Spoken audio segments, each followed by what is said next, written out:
And now something completely new. Reacting to TikTok business advice. Let's do this.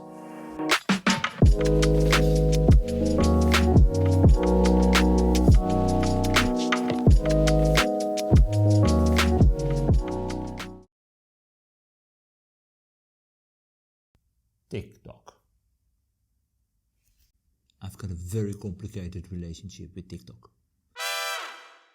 Gets nervous when they're about to give a presentation or speak in an important meeting? Anyone? When you're nervous, what happens is often you speed up how quickly you speak, and you might not use pauses effectively. So to combat this, you want to actually speak slightly slower than you might ordinarily, and make sure you leave enough time to breathe between phrases and sentences for greater impact and credibility. Not only does it help you regain your thoughts, but it actually gives your audience time to digest what you're sharing. During these pauses, you want to make sure you're maintaining eye contact too for greater impact.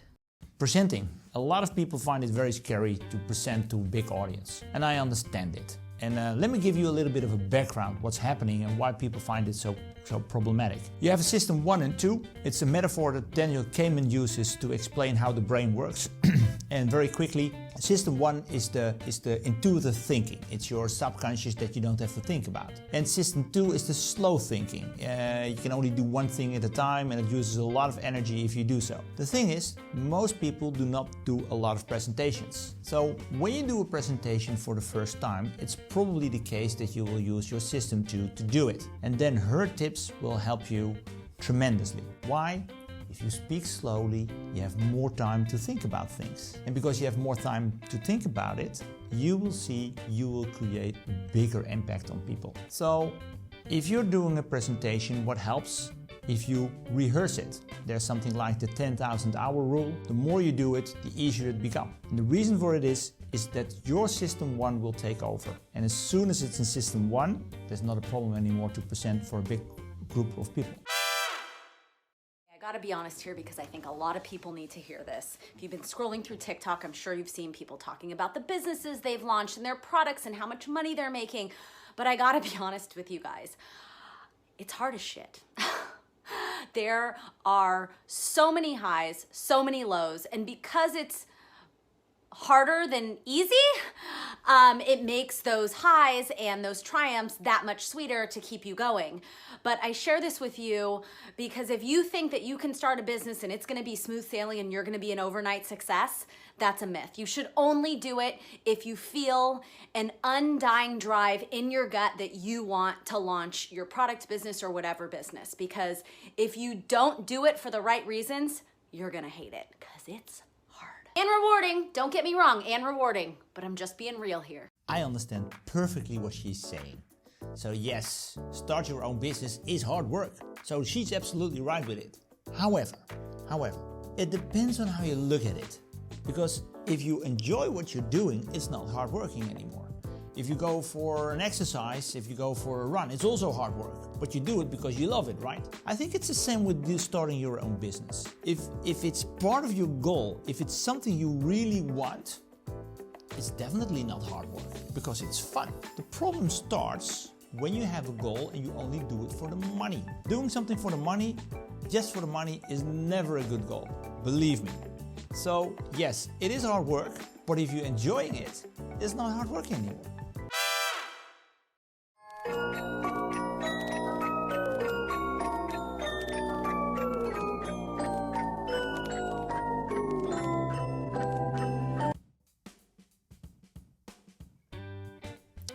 If that would be the case, I would be a billionaire.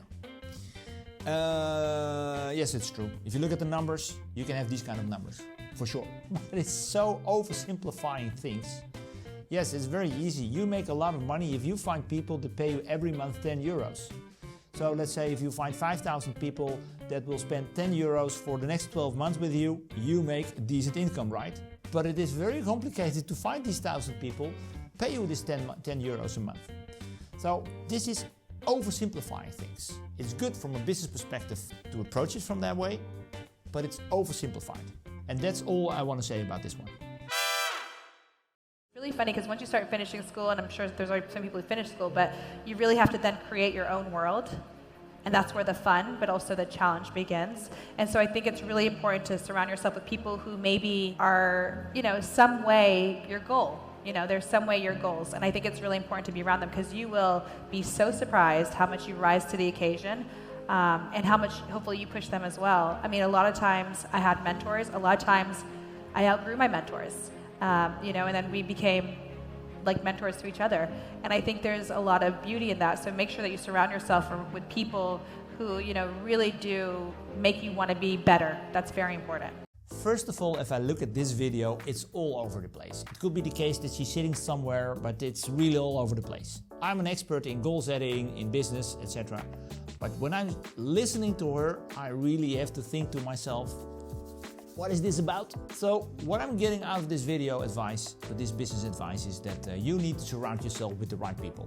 That's an excellent advice, really. But then for you as a viewer, what do you mean by the right people? So that it helps to give a little bit more clarification on that one. She also said something about people should be part of your goal. I lost her a little bit in that because I don't think that should be the case. Yes, if you set a goal, it's not you who should be the only one who's benefiting from it. So it helps if other people can benefit from it as well. But a goal is always your goal, not somebody else's goal. It's your goal, it is intrinsic, you like it, you see it in front of you, and that's missing in this advice. The best piece of business advice I was ever given is no one ever remembers what you said, but they always remember how you made them feel. I love this one. I can only say one thing. People make emotional choices and justify them with rational reasons. So it's true what she says. Make people feel special. Help them to solve their problems and their issues, because that gives them a good feeling. They will justify their decisions with rational reasons anyway. So good advice. If you watch my channel for the first time, thank you for watching. Make sure you subscribe and I'll see you in the next video.